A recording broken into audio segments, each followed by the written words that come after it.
কালকে থেকে একটা ছবি দেখছি, আজকে অনলাইনে নিশ্চয়ই আপনারা দেখেছেন। র্যাবের 2 সদস্য, পেছনে র্যাবের গাড়ি আছে, র্যাবের 2 সদস্য বেশ সিনেমাটিক একটা পোজ করে আছে অস্ত্র নিয়ে। তার মাঝখানে দাঁড়িয়ে আছে লম্বা একটা পাঞ্জাবি পরা এক ভদ্রলোক, খুব হাস্যোজ্জ্বল, সম্ভবত মেকআপ করে মনে হয় দাঁড়িয়েছে কিনা বুঝলাম না, এত উজ্জ্বল কেন দেখা যাচ্ছে। এই ভদ্রলোকের নাম হচ্ছে ফরহাদ হোসেন।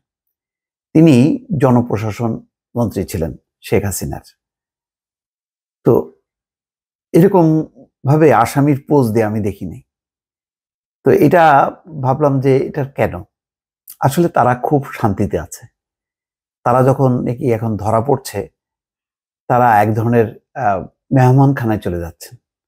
বরং যতক্ষণ না পর্যন্ত তারা ওই যে বনে বাদরে মানে পালায় পালায় বেড়াচ্ছে, এটা তাদের জন্য খুবই ভয়ের ব্যাপার এবং নিরাপত্তার একটা প্রশ্ন, যে কখন পাবলিক দেখে ফেলে, কখন বিএনপির হাতে ধরা পড়ে, জামাতের হাতে ধরা পড়ে, অথবা সাধারণ পাবলিকের হাতে ধরা পড়ে। এদের তো এখন যদি বলা হয় যে তোমরা ঠিক আছে, কেউ কিছু করবে না, রাস্তাঘাটে তোমরা হেঁটে বেড়াও, ওই হাঁটার সাহস নেই।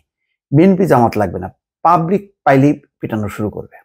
15 বছরে এদের প্রতি মানুষের এত বেশি ঘৃণা, এত বেশি ক্রোধ, যেটা তারা পথে ঘাটে অনেকে পাচ্ছে। তো এই কারণে এরা যখন নাকি ধরা পড়ছে বা নিজে থেকে যাই না ডেকে নিয়ে মানে ধরা দিচ্ছে কিনা, প্রতিদিন দেখবেন একটা মুরগি মতন করে খোয়ার থেকে বেরোচ্ছে আর কি। তারপরে তাদেরকে নিয়ে সুন্দর মতন করে ডিবির থেকে যাচ্ছে কোর্টে, কোর্টের থেকে রিমান্ডে।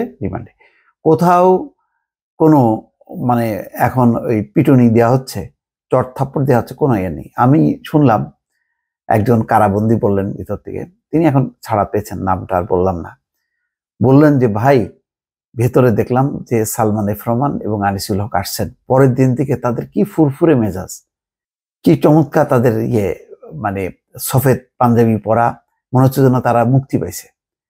কারণ হলো ওই যে মানে তারা যে আদালতে আসলো গেল, এই পথে ঘাটে যে কিল চট থাপ্পড় লাথি খাইলো, এটা থেকে যদি তাদেরকে কারাগারে নেওয়া হয়, এটা তাদের জন্য বিশাল একটা শান্তি। আর অন্তর্বর্তী সরকার হওয়াতে মানবাধিকার যে সমস্ত স্লোগানগুলো তারা দিয়ে এসছে, আমেরিকা যেগুলি তাদেরকে শিখাইছে, এখন সেগুলি ফলো করতে যে ওনারা এখন সর্বোচ্চ জামাই আদরে আছে। এই জন্য জামাই সাজ দিয়ে ফরহাদ হোসেনকে আমরা দেখতে পাচ্ছি, তিনি দাঁড়িয়ে আছেন। উনি হচ্ছেন জনপ্রশাসন মন্ত্রী, পুটপুট পুটপুট করে কথা বলতেন। এগুলো হলো সব হচ্ছে ওই, আপনি দেখবেন যে ঘড়িতে অ্যালার্ম দিয়ে রাখে না, যে সকাল 7টায় 8টায়, ওইরকম অ্যালার্ম দেয়া মন্ত্রী এরা। এদের নিজস্ব কিচ্ছু নাই, যা উপর থেকে নাজেল হয় তাই ওনারা প্রকাশ করেন। আর হচ্ছে এর বদলি ওর তদবির, এই শুনে শুনে শুধু টাকা কামাও, আর হচ্ছে শুধু বাছাই করো। মানে আওয়ামী লীগ মানেই হচ্ছে তার পদোন্নতি হবে, তার ভালো পোস্টিং হবে, আর ভালো পদোন্নতির জন্য পয়সা, পোস্টিং এর জন্য পয়সা, পয়সা খাও। এরা হলো বসে থাকতো একটা হলো এই কি বলে টিনের বাক্স নিয়ে, যে ঠিক আছে তুমি শুধু আওয়ামী লীগ করো, আওয়ামী লীগের কথা বলো, অসুবিধা নেই, টিনের বাক্সে টাকা দাও, পোস্টিং নাও, পদোন্নতি নাও। এরা হলো এই কাজটা করছে। এদের নিজস্ব কোনো ব্যক্তিত্ব নাই, নিজস্ব কোনো দক্ষতা নেই। ওই গণভবন থেকে প্রধানমন্ত্রী যা বলে দিত সেভাবেই তারা কাজ করত। আর প্রধানমন্ত্রী তো একা চালাইতো না, এটা চালাইতো রেহানা, চালাইতো জয়, এরা চালাইতো। আর তো আছে শেখ বংশের কিছু লোকজন আছে না, ওই যে কুলাঙ্গার কিছু আছে, শেখ হেলাল, শেখ সেলিম, এই যে শেখ নামের কিছু জুয়েল, এইগুলি হলো চালাইতো এদেরকে, এরা সেইভাবে কাজগুলি করত। এই হচ্ছে অবস্থা। তো এখন এইরকম শান্তি বোধহয় আওয়ামী লীগের জীবনে আর আসেনি। তাদের ভাগ্য ভালো যে এই রাজনৈতিক পট পরিবর্তনের সাথে সাথেই বিএনপি জামাত ক্ষমতায় আসেনি।